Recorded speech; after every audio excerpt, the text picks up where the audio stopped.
Hello everyone, TLSG here, back again with another daily Marvel Snap video. And today we are going to be pulling one of the last 3 cards that we have in the collection log. I think we have enough collector's reserves unlocked. If not, we have plenty of credits. We will be able to get to the next card. We were going to unlock that card, and then we're going to draft a deck around it. I unlocked what I thought was enough collector's reserves. I guess we'll see. And so we get a cool variant for Nakia. Unfortunately, we don't plan on using Nakia anytime soon. And then we get a really cool variant for Black Bolt, but he's really difficult to use as well, because at 5 power, causing the opponent to discard their lowest cost card is very tricky. Usually they will have a low priority card at that point, unless they're really focusing in on potentially like a Hela. Alright, and so we did unlock another reserve, and then we get Wasp. Out of the last 3, Wasp was the one I was looking forward to the least, because she's kind of difficult to use. But she could be used in like a lockjaw rotation deck. She could be used in a token deck for a like patriot mystique. But I do have a couple of ideas with her. I'm gonna go over into the deck draft really quickly, and then after this card, the next 2 are gonna be either Black Widow or Mystique as our final 2 cards to unlock. Alright, so we did end up drafting a deck list, and you're going to notice that my shirt changed. So my daughter woke up right after I pulled the card, and so then before I was able to draft a deck and record footage, she woke up, I spent time with her, and now it's her nap time, and so now I am back again. And so with Wasp, yes, it would have been nice to pull after we pulled Mystique so that we could do a pretty cool Patriot style deck. But since we didn't, I think this is going to be one of the other good deck archetypes for Wasp, and that's going to be a Thor, Mighty Thor, lockjaw rotation. So the idea is that if we drop Mighty Thor, that is going to pull our 0 cost cards out. It'll serve a couple of ways. It will either thin out our deck so we can draw our high priority cards. It will give us flipping tools for our lockjaw so that we can do 2 free flips on the last turn and potentially hit Mjolnir twice off of that, or we can flip into some really big cards from our 0 cost cards. We get a pretty decent upside because of that. And so running through the deck list that I drafted pretty quickly, so we have Wasp as a 0 cost card. Her main function in this deck list is to serve as a flip in our lockjaw lane. That way we can hit Mjolnir more than once, or we can cycle into high power cards on our last turn. She also serves as a deck thinner. If she's in our deck and we drop Mighty Thor, she will pull that card out, and then we can consistently have those free rotations on the last turn. We have Sunspot, so now that Hell's Kitchen is a location, it is almost always beneficial to have at least one cost card in your deck, because if you flip into that location, that could potentially thin your deck out and allow you to draw your higher impactful combos more consistently. And then if you are only going to have one cost card, typically you want it to be Sunspot. He could either be used as a rotation tool with Lockjaw. He either absorbs the downside if you don't use all of your energy, and if it gets locked down with something like Professor X, you can still intentionally skip. You can grow his power over time. We have Adam Warlock, which is one of my new favorites. You will notice that he's in a lot of my most recent deck lists. So if you can trigger him once or twice, his benefit is huge. You can then much more consistently draw into your Thor, into your Mighty Thor, which will then, with a thinner deck, allow you to more consistently flip your Mjolnir, hit it twice, or flip into your higher power cards. You'll have a much better idea of what you're going to flip into the fewer cards that are in your deck. We have Lockjaw, the goodest of boys. So whenever you play a card in Lockjaw lane, it will flip and pull another card out of your deck. So with our 0 cost cards in this deck list, we have Wasp, and then if we play Thor, we'll have the 0 cost Mjolnir. Both of those will be free cycles, and Mjolnir will give us the upside of triggering and increasing the power level of our Thor. We have Groot. So Groot is just a really good follow-up to our Adam Warlock. If we play Adam into an empty lane, we can follow that up with Groot, and then most likely the opponent will have played a card there to stop us from drawing additional cards. Groot is going to be able to trigger that on-reveal ability and grow and be more powerful. And then if we do hit this with something like an Odin, we can re-trigger that ability. It can grow up to a 9 power card, which is huge for a 3 cost card. We have Juggernaut. So Juggernaut is going to be another way that we can guarantee that our Adam Warlock triggers at least once. So we can drop our Adam Warlock in an empty lane, we can follow that up with Juggernaut to push their cards off. That way we at least get 1 trigger with Adam to thin out our deck, have additional resources in our hand. We have Jubilee. Jubilee is a good card to drop into a Lockjaw lane because she'll pull a card out and then she'll flip. But she also acts as a deck thinner because she's pulling additional cards out of your deck. She has some pretty good targets, and if you don't draw into your Thor, your Mighty Thor, any of your big impactful combo cards, she can be that last ditch effort to try to get them out onto the board before it becomes too late in the game. We have Thor. Once he's dropped, he's going to shuffle a Mjolnir into our deck, but if he shuffles it in and we only have 2 cards, we can much more consistently draw Mjolnir to get the upside and make him a 4-cost 12 power card or higher. We have Jane Foster, the Mighty Thor. So she on reveal will draw all cards that cost 0 from our deck. This is going to target Mjolnir, it's going to target Wasp, and we can thin out our deck, we can have good cycle tools, and we can guarantee that we will get the upside from Thor. And at 8 power, she's pretty strong in her own regard. We then have Odin. Odin is here to, if you flip into him from, let's say, a Jubilee, then it'll re-trigger those on reveal abilities. You can hit a Mjolnir, you can flip him out of the board, and you can re-trigger your Groot. You can re-trigger Thor to have another Mjolnir in your deck. You can re-trigger Jane Foster. There's a lot of good targets for Odin in this list. We have America Chavez. She is here mainly as another deck thinner or a way to get our combos out earlier. So with this deck list, we really want to curve into, the perfect curve is going to be 3 Lockjaw, 4 Thor, and then 5 Mighty Thor.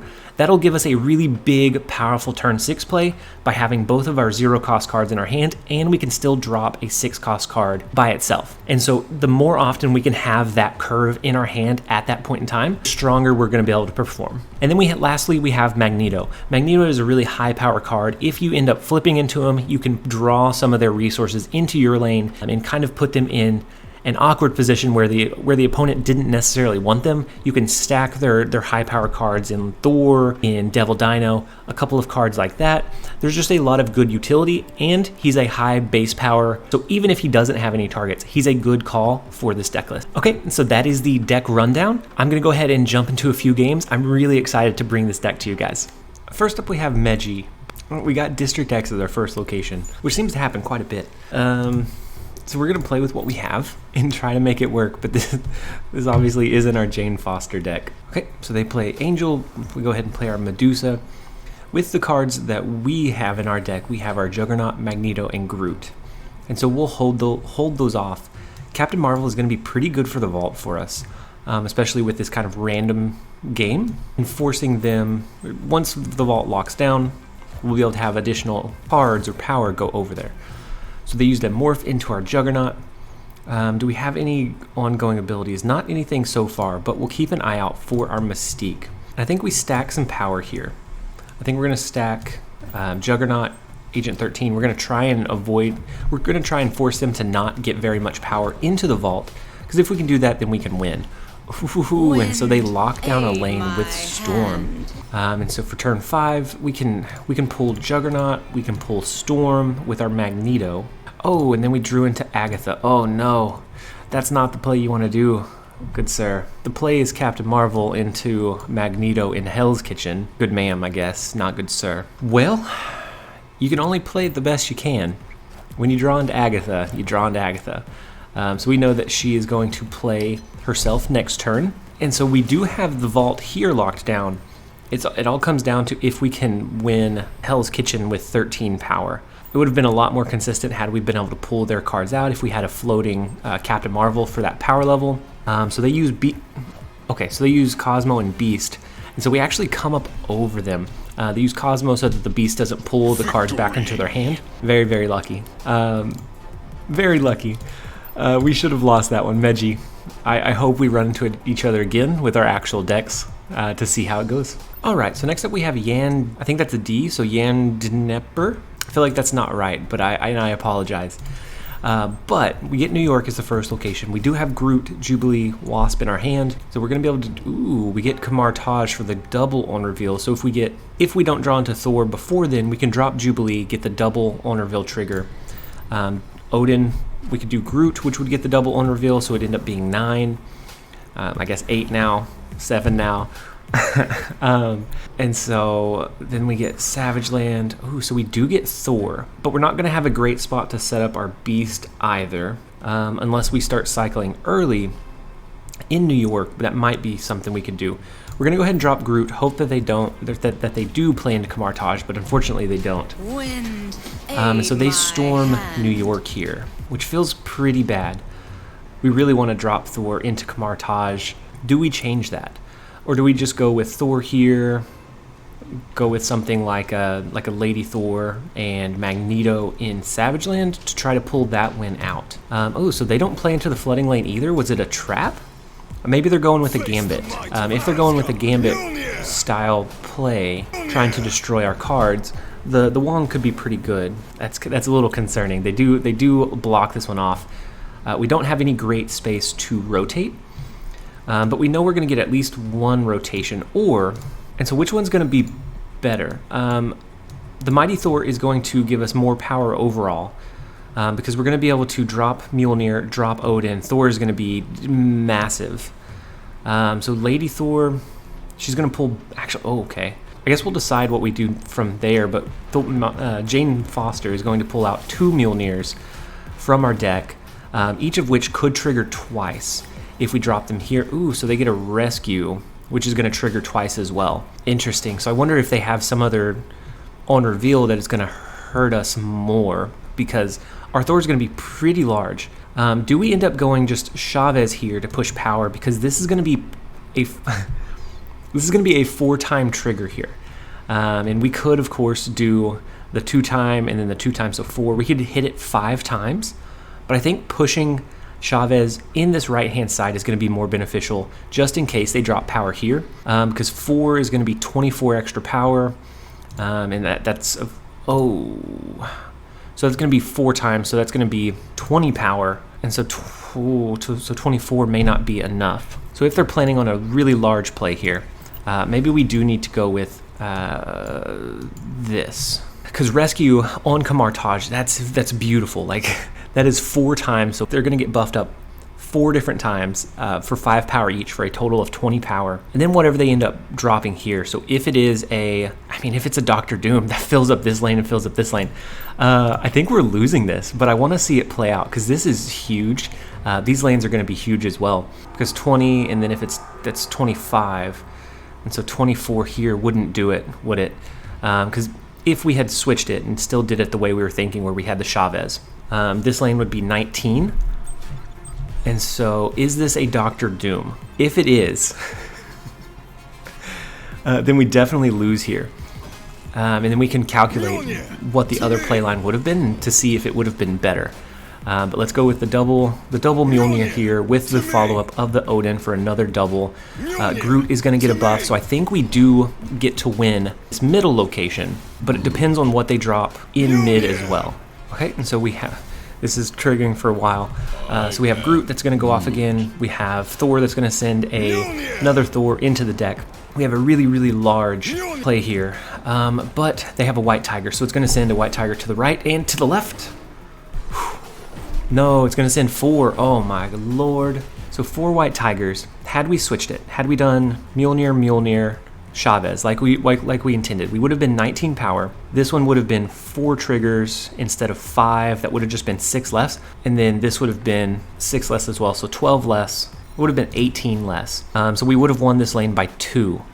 Just by 2. But overall, we would have won.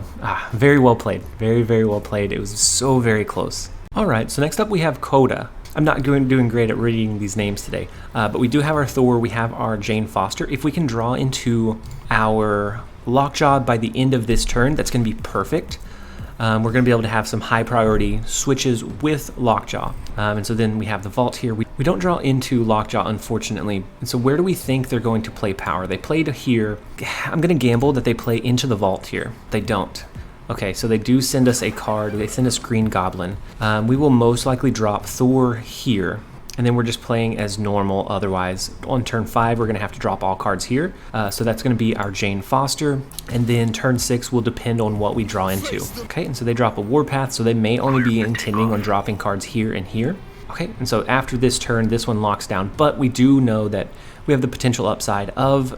we're going to have our Mjolnir at least once, which would give us the win here. So maybe it's that we drop Magneto and then Mjolnir somewhere just to give us the little lead here and focus on pushing power into this left lane. And then they send us a Hobgoblin. Oh my god.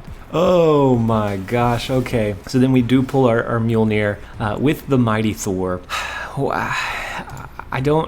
I don't know. I don't know what we want to do. Because we can drop Magneto here, but we're already gonna win in the vault. So maybe we drop Magneto here, it pulls Warpath over, and then we drop Wasp and Mjolnir for a chance to win this lane as well. Oh my gosh, the negative cards. So not an eventful match. We will not count that as one of the 5. We'll go ahead and go 6 with this deck. Alright, so next up we have Banana Chucho. And in our starting hand, we have our Adam Warlock, our Lady Thor, our Lockjaw. So we're going to be able to, we know we're going to be able to cycle. So now we just have to either be able to draw into cards, draw into Thor here would be good. Sunspot could work.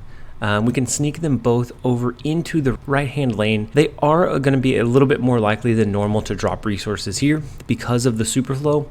But I think more often than not, they're going to drop into the first location since that is a neutral or an okay location. And so we do get the upside of Adam Warlock here. We do trigger our Thor. We, I guess, pull into Thor. And so I think what we do, we can drop Thor on this right-handed side if we don't think they're going to be running Shang-Chi. If we are worried about Shang-Chi here, then we want to drop Thor into Wakanda. And honestly, I don't think the extra draw is necessary. So we are going to drop Thor into Wakanda just to make sure that he's safe.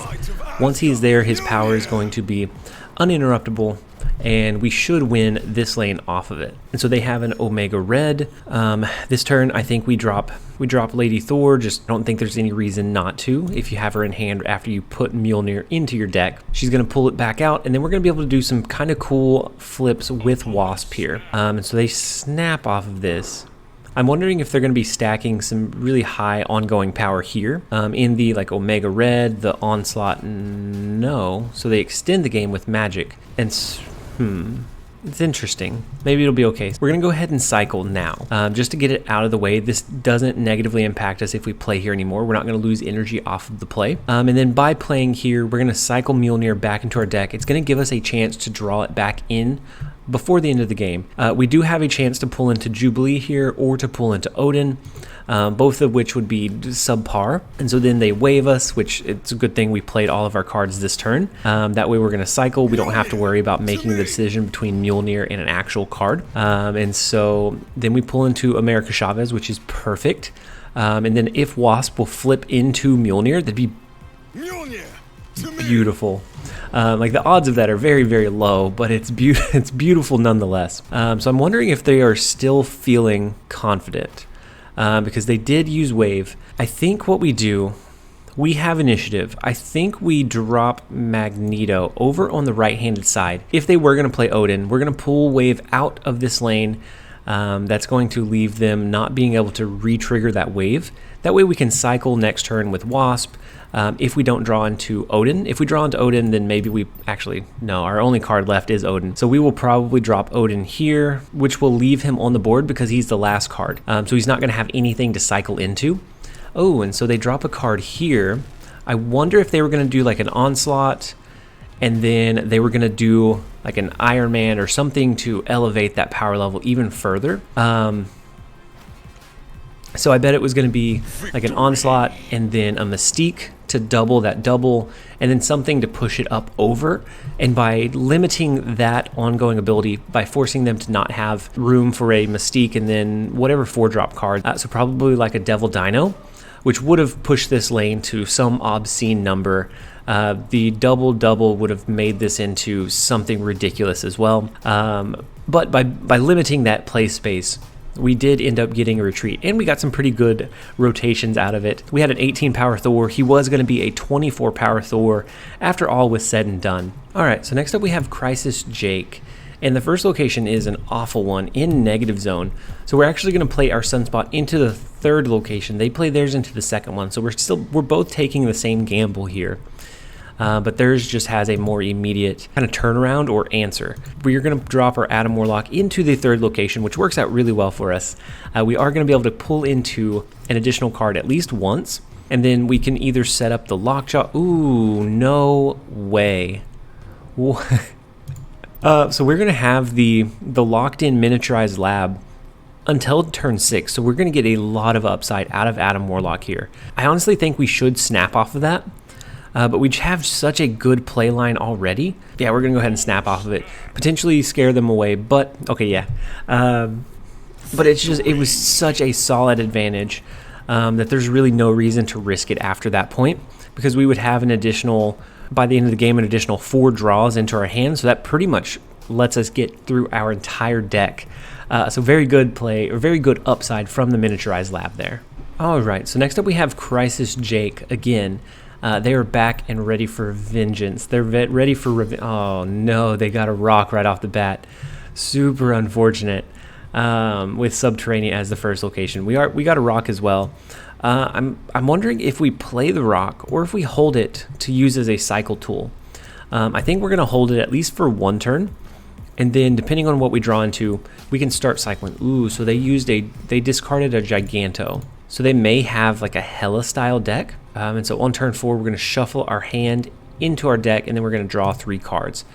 So that tells me that we want to drop both Lockjaw, and we're going to go ahead and drop a Wasp. Wasp is going to cycle in, be put back into our deck. We can potentially pull her with Lady Thor. That way we get the upside of whatever this flips into. Could be Thor. It could be something even better. It could be Magneto. It could be Chavez. Both very good options. And so now that Wasp is back in our deck, we're going to draw 3 new cards at the start. Oh my lord, that is awful. For most.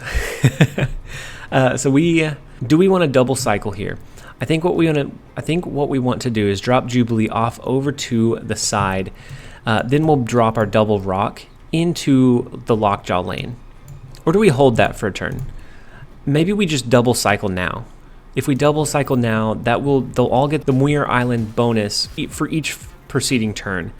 We pull into Lady Thor, which is okay, which pulls out our Wasp to kind of thin our deck some. And then they do drop an Invisible Woman, so I anticipate that they are running a Hela style deck.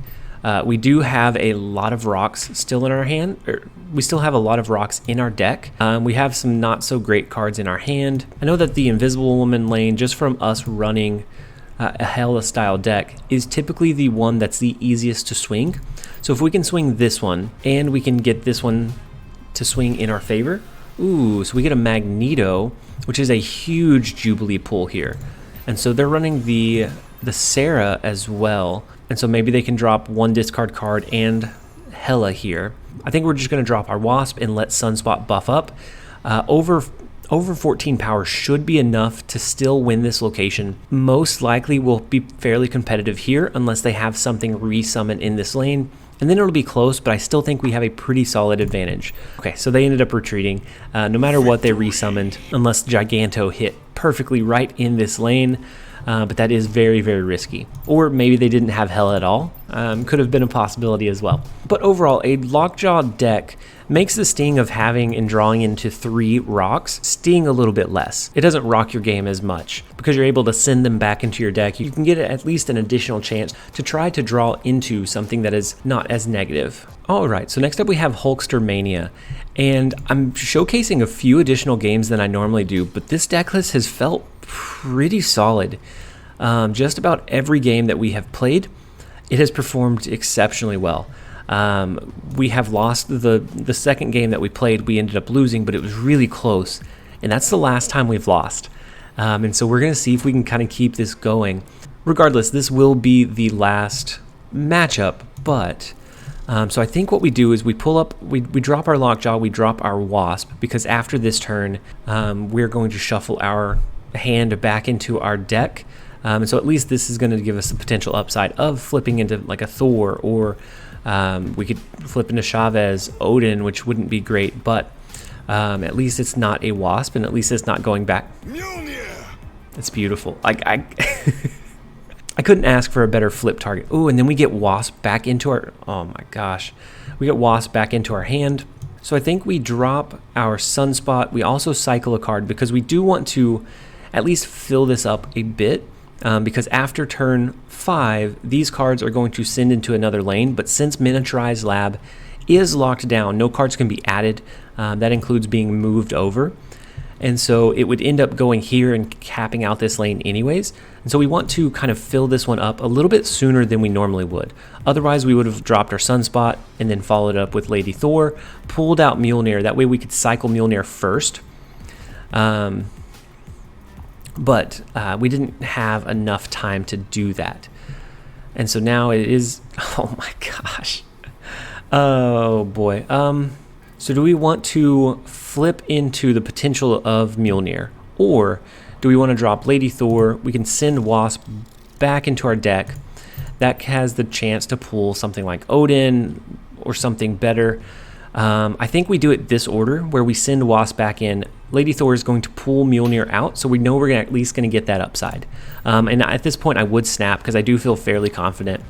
They're going to have, what, like a 20 power lane? We can beat it. We can beat it with a Mjolnir and an Odin, or a Chavez and then Mjolnir. Like, we have a lot of potential to beat this, but they could have a Spectrum, which would give them an additional 8 power, but we are winning in this lane. So we could, so in our deck we still have, we have Groot, we have, okay. So I was going to do probably a Magneto to pull Mr. Fantastic out. They would lose 3 power there. We would also drop the Mjolnir to get an additional 6. And then I was debating whether we wanted to do the 1 in 3 gamble with Jubilee, drop Mjolnir and then Jubilee, which would pull into potentially Odin to re-trigger Mjolnir again, but I don't think we needed to either way. And so guys, that is 7-1. With this deck list, I normally stop around 5 wins, which usually ends up being about 7 games, but we won everything but the one that was really, really close. This deck list feels pretty solid. I didn't think a Lady Thor and a Thor in a non-negative style deck. I thought Jane Foster was going to be best in a negative Thor deck. This one feels pretty solid. We can push out a lot of power. We were going to end up pushing out like 50 or 60 power onto the board, and potentially more if we did a Jubilee. And this wasn't even an ideal setup. Like, we got lucky with the lockjaw flip, but it's not like the perfect setup either. And so overall, this deck list feels very, very solid. As far as a Lady Thor, lockjaw flip deck, this feels pretty good. I'm going to be running this for a little bit longer, just to see if we can kind of replicate and continue this upside, because this has been performing phenomenally. But I hope that you guys have enjoyed this video. If you have, make sure to leave a like, a comment. I am going through and trying to catch up on the comments, but we are a little bit behind. The weekends push us back just a little bit. But I hope you guys enjoyed the video. This has been TLSG. Later, guys.